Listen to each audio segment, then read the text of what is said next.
तो पिछली वीडियो में हमने फॉर लूप को डिस्कस किया था। आज के इस वीडियो में हम वाइल लूप और डू वाइल लूप दोनों को इकट्ठा करेंगे, जिससे हमारे लूप खत्म हो जाएंगे।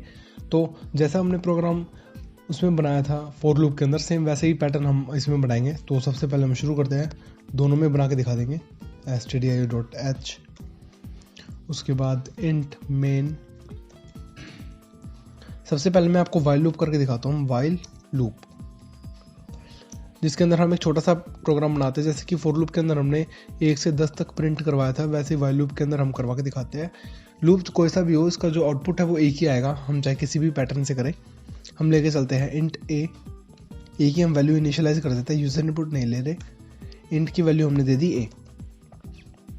अब इसके अंदर वाइल लूप लगाने का ये रहता है कि सबसे पहले हमें वैल्यू को इनिशियलाइज करना होता है। इनिशियलाइज जो वैल्यू है वो यहाँ पे हो चुकी है, इंट ए, या फिर उसको ऐसे कर लो अच्छे से समझने के लिए। इंट ए हमने एक वेरिएबल दे दिया। अब हम उसको इनिशियलाइज करते हैं ए इक्वल 1, यानी कि इनिशियलाइजेशन हमने इसका यहाँ पर कर दिया। उसके बाद आता है वाइल। ब्रैकेट जब ओपन होते हैं इसके अंदर, जब हमें यहाँ पे कंडीशन देनी पड़ती है, यानी कि टेस्ट कंडीशन। तो टेस्ट कंडीशन अब हम मान के चलते हैं कि ए कब तक चलेगा, जब तक वो 10 से या छोटा है या फिर वो 10 के इक्वल है। और ये हमारा क्या हो गया, कंडीशन चेकिंग, यानी कि टेस्ट कंडीशन। ठीक है, यहाँ पे करली ब्रेसेस ओपन हो जाएंगे। और उसके बाद हमें यहाँ पे क्या प्रिंट करवाना है, प्रिंट एफ %d/n। ए की वैल्यू हमें प्रिंट करवानी है, कोमा लग जाएगा। /n हमने इसीलिए दिया ताकि जो भी है वो नंबर है वो एक ही लाइन बाद ही आए, मतलब कि स्पेस दे के ही आए वो। और उसके बाद हमें जो इंक्रीमेंट होता है, जो डिक्रीमेंट होता है, वो हमें इसी के अंदर देना पड़ता है, जैसे कि a++। तो इसके अंदर क्या हो गया, अपडेटेशन होगा, यानी कि अपडेट करने के लिए यहाँ पर दिया जाता है। तो इनिशियलाइजेशन होता है ऊपर, वाइल लूप के साथ में, वाइल के साथ में होती है कंडीशन चेक, और जो अपडेट होता है वो होता है लूप के अंदर ही। फॉर लूप के अंदर ये तीनों एक ही लाइन में होते थे, सेमीकोलन से अलग होते थे। इसके अंदर अलग अलग जगह से होते हैं। अब हम इसको एग्जीक्यूट करके देखें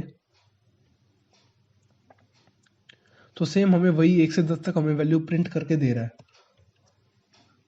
अब ये तो ठीक है, अब है ना डू वाइल लूप करके देखते हैं हम, जिसके अंदर हमें सबसे पहले यहाँ पे इनिशियलाइजेशन देना पड़ता है, यानी कि ए की वैल्यू क्या है, आप कहाँ से चालू करने वाले हैं। इसी को ही हम अलग से करके देख लेते हैं। डू वाइल लूप, ए की वैल्यू अभी कितनी है, 1। हम यहाँ पे लगाएंगे डू। उसके बाद इसमें कुछ नहीं लगता है, इसके बाद से करली ब्रेसेस ओपन हो जाएगी। उसके बाद हमें यहाँ पे क्या करवाना है, प्रिंट। हमें यहाँ पे पहले प्रिंट वाला लिखना पड़ेगा, हमें प्रिंट करवाना है %, हमें ए की वैल्यू प्रिंट करवानी है। तो इसके अंदर /n लग जाएगा, फिर यहाँ पे ए लग जाएगा। अब जो इंक्रीमेंट है, इंक्रीमेंट भी इसके अंदर दिया जाएगा, यानी कि a++। अब जो कंडीशन होती है ना, वो कंडीशन लूप के बाहर लगती है, यानी कि ऐसे। वाइल वो कब तक चलेगा, जब तक वो ए की वैल्यू 10 से छोटी या फिर 10 के इक्वल नहीं पहुंच जाती, जब तक। और क्योंकि डू वाइल लूप है तो यहाँ पे वाइल के बाद यहाँ पे सेमीकोलन लगेगा। अब हम इसको एग्जीक्यूट करके देखते हैं। तो इसके अंदर 1 से 10 ये जो है, ये तो है वाइल लूप का, ये 1 से 10 है डू वाइल लूप का, और फॉर लूप का भी 1 से 10 ही आएगा। तो इन सभी में डिफरेंस क्या है, तो इसमें डिफरेंस ये है कि अगर वाइल लूप की जो कंडीशन चेक हो रही है वो हो रही है सबसे ऊपर, यानी कि अगर कंडीशन अनसेटिस्फाई है तो ये लूप के अंदर नहीं जाएगा। लेकिन डू वाइल लूप के अंदर क्या है, जो कंडीशन चेक हो रही है वो एंड में चेक हो रही है, पहले प्रिंटिंग हो रही है।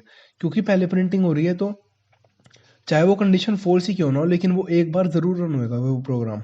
अब इसके अंदर इनिशियलाइजेशन ये हो गया, ये इनिशियलाइजेशन हो गया, यहाँ पर अपडेट होएगा और यहाँ पर कंडीशन चेक होएगी,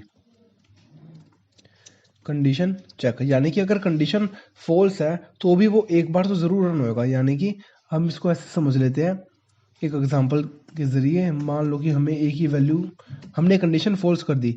अब जो यहाँ पर ए की वैल्यू 1 है, वो 1 तो जाहिर सी बात है 2 से छोटा है, लेकिन यहाँ पे वो कंडीशन अब अनसेटिस्फाई हो जाती है, तो भी ये एक बार जरूर रन होएगा। यानी कि हमें 1 तो लिखा हुआ आएगा ही इसके अंदर। ये देखो यहाँ पे इसका 1 तो आएगा ही, क्योंकि ये कंडीशन एक बार जरूर रन होएगा, चाहे कंडीशन फॉल्स ही क्यों ना हो। वाइल लूप के अंदर जो कंडीशन चेक होती है वो पहले होती है, डू वाइल लूप के अंदर कंडीशन बाद में चेक होती है। इसीलिए डू वाइल लूप को एग्जिट कंट्रोल लूप कहा जाता है, क्योंकि एक बार तो वो लूप के अंदर जाएगा ही जाएगा। जब वापस वो कंडीशन चेक करेगा, उसके बाद अगर वो कंडीशन अनसेटिस्फाई होते तो वो लूप के अंदर नहीं जाएगा। लेकिन वाइल लूप और फॉर लूप के अंदर ऐसा नहीं होता। अगर कंडीशन अनसेटिस्फाई है तो वो लूप के अंदर जाएगा ही नहीं।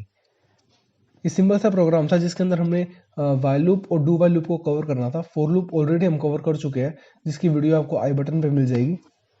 अब हम इसके नेक्स्ट टॉपिक पे चलेंगे, नेस्टेड लूप के बारे में, जिसके अंदर हम पढ़ेंगे कि एक लूप के अंदर दूसरा लूप हम कैसे रन कर सकते हैं। वो हम नेक्स्ट वीडियो में डिस्कस करेंगे। Thank you.